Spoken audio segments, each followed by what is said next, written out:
30th of May, 1381, the Peasants Revolt breaks out. It's one of these things everyone's heard about, and then actually we all scratch our head and think, well, apart from hearing about it, I don't actually know what the hell happened. So let me tell you very quickly the story of the Peasants Revolt.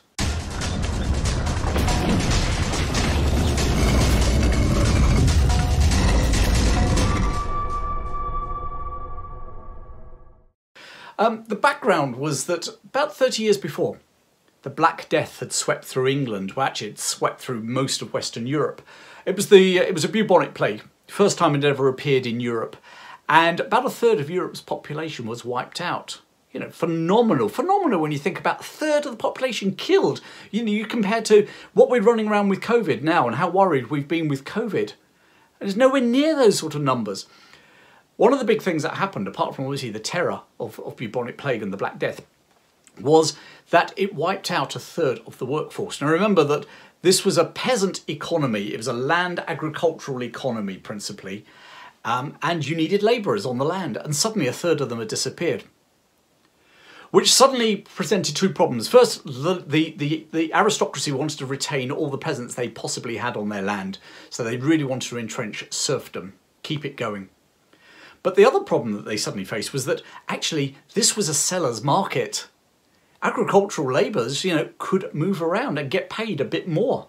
For the first time, agricultural labourers were actually, they had the whip hand to command the salary they wanted. Which was great news if you were a peasant, not such good news if you were a member of the aristocracy and having to pay all this extra money for, you know, these labourers. So what happened was that they introduced a thing called the Statutes of Labour, which is a law passed by the king, which basically tried to fix a maximum wage across England, a maximum wage to the aristocrats, the landowners' advantage, not to the peasants. So peasants was getting, there was a growing sense of injustice and a tension between the landed class and the working class, the agricultural class. Then the young teenage king, Richard II, introduced a poll tax. This was a tax that everybody over the age of 15, every man over the age of 15, had to pay a shilling a head. And it was a shilling whether you were a farmer up in Northumbria, an agricultural worker down in Devon, a fisherman in Essex, or if you were the king's uncle, John of Gaunt, Duke of Lancaster. Everybody paid a shilling. And it was on the 30th of May, 1381, that a tax collector by the name of John Brampton went to the village of Fobbing in Essex. It's just south of Basildon nowadays. And he went to Fobbing because they hadn't paid their taxes. And he was run out of town. They armed themselves and they gave chase. He tried to come back the following day and several of his supporters were killed. It quickly spread through Essex, and word travelled very quickly, and almost simultaneously a rising in Kent took place. Smaller risings in Suffolk. Some of the Essex men headed up towards Suffolk, the county above, to the north of Essex, and on to Norfolk to spread the word. But most of them, from both Kent and Essex, advanced on London to present their grievances to the king. Well, with this vast army of peasants rolling towards London, Richard took sanctuary in the Tower of London. We now know Tower of London as this sort of place where everyone used to get executed. It was the royal fortress of London, and that's where he based himself. The Kent rebels advanced on London. They got to Blackheath. They were led by two charismatic men, Wat Tyler and a preacher called John Ball. There was also a woman very prominent in it as well called Joanna Foror. Anyway, they got to Blackheath. And it was there that John Bull did quite a famous firebrand sermon when he said, you know, and he said, when Adam delved and Eve span, who then was the gentleman? And that became like a battle cry for the peasants from Kent. So they were camped out at Blackheath, and Richard went out in a boat to meet them. He wouldn't get off the boat because, let's face it, there was a whole bunch of armed peasants there, and why would you get off the boat if you're the king? So he tried to negotiate from the boat. It all broke down. He went back to the tower on his boat. And on the 13th of June, Wat Tyler led the men of Kent, and women of Kent for that matter, into London. Someone had conveniently left one of the gates open So there were obviously sympathisers in London. Anyway, gate was open, and Wat Tyler and his men burst into London. The men of Essex followed them.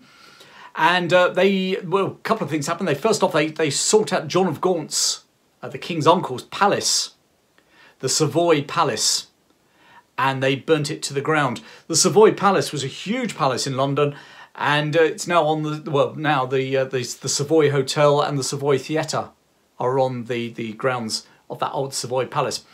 They also took it out. They started looting, surprise, surprise, looting, a lot of drunkenness.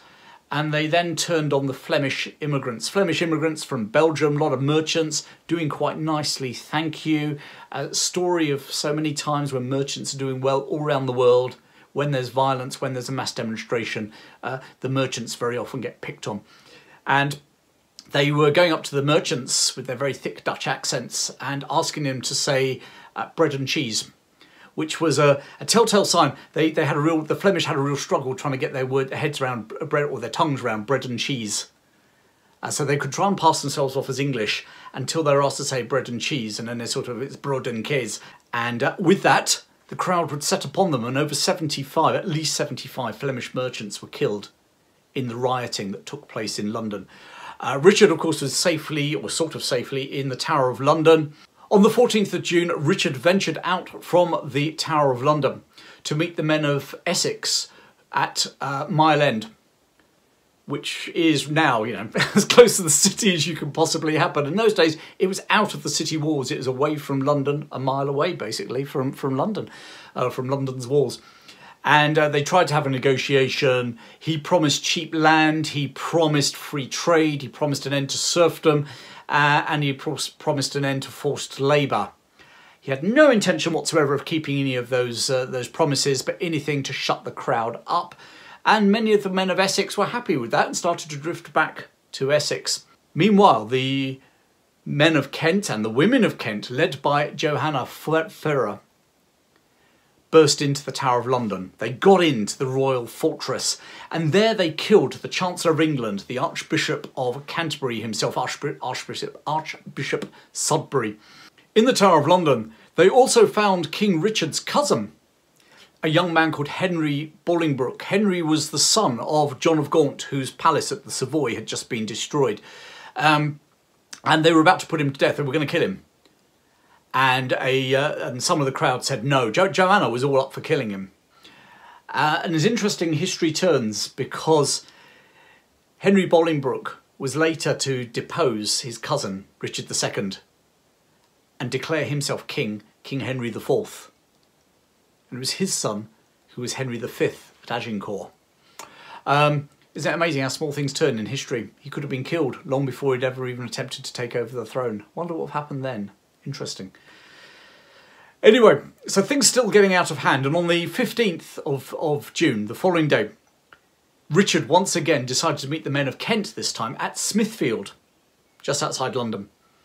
And there, Wat Tyler was in charge of the men of Kent. And in the discussions, in the negotiations, tempers got frayed, and one of the king's men slashed Wat Tyler across the neck with his knife. Wat Tyler was rushed to St Bartholomew's Hospital. Still a hospital to this day, but the old St Bartholomew's. But it was too late, he died. And without their leader, and now with a king taking command of the London militia, the rebels fled back to Kent and Essex respectively. The risings in East Anglia, in Norfolk, Suffolk, Essex, were put down quite brutally by the Bishop of Norwich. Somewhat surprising, Bishop of Norwich brutally putting down a rebellion. That's the medieval church for you. There were further risings elsewhere in the country, places like Beverley in Yorkshire and down into Somerset in the West Country, but they were all put down, and within the year 1500 rebels have been put to death by the king or by the king's men. The king didn't carry out any of the promises he had made, save one thing: there was no further poll tax. Market forces came into play, and they could not, the aristocracy, the landowners couldn't keep that maximum wage cap. It was supply and demand, and people started to break ranks and pay workers to come and work for them if they could get one over on their neighbour and be more competitive. This is almost like early free market economics. and within less than a century, the whole serfdom system had disappeared in England. With or without the Peasants Revolt, who knows? But certainly the Peasants Revolt put the frighteners on the landed classes for many years to come. Well, I hope you enjoyed that, and if you're watching this anywhere except at the historychap.com, pop over to the historychap.com, sign up for my latest talk, Murder, Marriage and Mayhem, How the Tudors Grabbed the Throne of England. You might think you know about the Tudors, but as one of my subscribers said recently, I knew nothing till I saw that video. So go on, pop over there, get yourself another dose of British history. Hope to see you very soon, and in the meantime, keep safe.